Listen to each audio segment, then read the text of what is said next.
Okay, so I wanted to see if it was possible to make a fully automated chicken farm that goes from the raw chicken to the cooked product. And I found it is possible. I didn't know much about Redstone or any of the more recent Minecraft editions until I started this, so I learned quite a bit. But I want to walk through how it worked real quick, just in case you were interested in trying it. So, let's start at the beginning here. You've got your typical egg collecting farm. I would just, if you already have one of these, just use that one. And what I have changed is instead of going into a chest, it's going into a little dispenser here. And this dispenser shoots out eggs once it's collected and put them in the chest, or in the dispenser here. And this little mechanism here teaches it, or tells it to fire when there's something in the dispenser. And it's a little 2x6 object that I had to look up how to make, but basically what it is a comparator with the little light on and a comparator with the light off, pointing opposite directions here, and then a redstone blob there, redstone blob there, redstone blob there, and then these blocks strategically placed for some reason. I don't understand how it works, but hey, it works. They can't be glass because I know redstone does weird things in glass. But other than that, just blocks there and then redstone there. And so once an egg is shot out, it hits this little glass wall there and hatches, and then the chicken flows down the river. And oh, we don't have any adult chickens this time.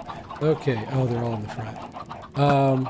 So what happens is, this is the hard part I had to figure out, is how do you get chickens to only fall down when they're an adult?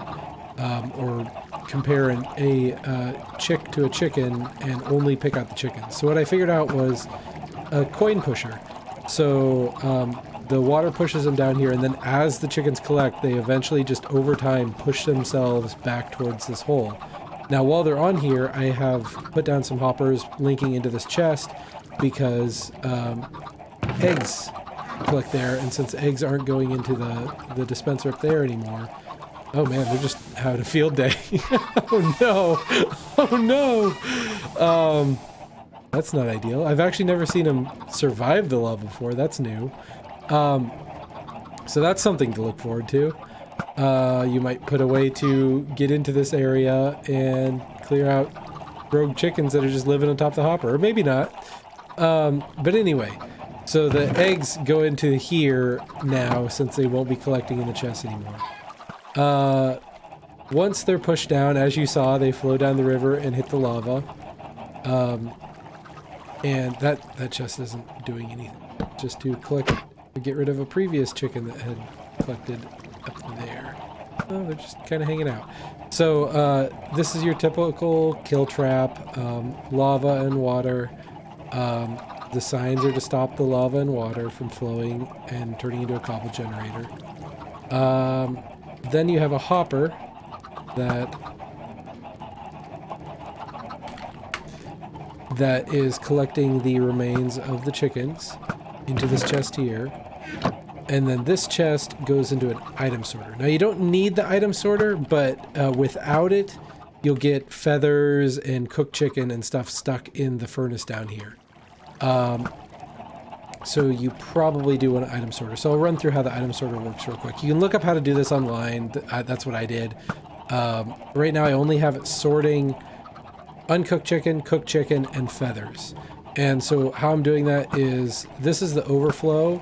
So anything that isn't cooked chicken or uncooked chicken goes into this. So if say these chickens grow up and become adults, hey, we're still getting eggs from them because any eggs that go into this chest end up in the feathers box. So that is something to keep in mind. These chickens being here is real problematic. Although I think when they get older, they will die due to the lava because they'll be bigger. So once that goes in there, that's the overflow. These two are more complicated and get into weird logic I don't understand with Minecraft. So basically you have two hoppers pointing out into nothing, and how you do that is you just put 2 blocks in front. Oh, did I show how to do hoppers? I don't think I did. So how to do hoppers I had to learn this. So you have your object. This could be a chest, a furnace, or any other container object. And then you shift, right click, and it'll feed into that object. And you can do hoppers into hoppers that way in multiple directions. They only fold down, flow down into the side. They don't flow up. So that's how you do that. And so basically you have two hoppers underneath flowing down into your target chests. And then you have a bunch of wiring in the back. I don't know what it does, but what it is two comparators in default settings, and then a bunch of wiring, then two repeaters in default settings, and two redstone torches. So that is that. And then inside these hoppers are empty. Then these hoppers have your target item and then some filler stuff. This is just extra from when I messed up earlier. And this can be anything that isn't ever going to show up in the system above. When you're dealing with a full item sorter, you'd put like a unique item, like a named item in there. But for this, I just put something that wouldn't possibly end up in the sorter, except that one time I accidentally put it in there. And then you have your target item. And I put a full stack of 64 in here. It takes a random number, 41 or 36. I don't know why. And then the hoppers below will populate with one of the item. So these are the only hoppers you add stuff to. And then these chests will end up with the items, and then they'll move on to the rest of the system. So let's talk about the uncooked chicken first. The uncooked chicken will go into this hopper, and then this hopper, and then this hopper, and then into the furnace. You could have it go all the way down and then in, but it was getting really confusing with the other hopper setups I had, so I had it go into the top of the furnace here. And since all those baby chickens decided to run into the system, and we don't have any adults right now, let's just kind of put some raw chicken in here as an example. So I stick the raw chicken in there, you'll see it starts to draw out, and it goes into the uncooked chicken chest, but it's processing so fast, it's actually just ending up down here, and then into the in chest.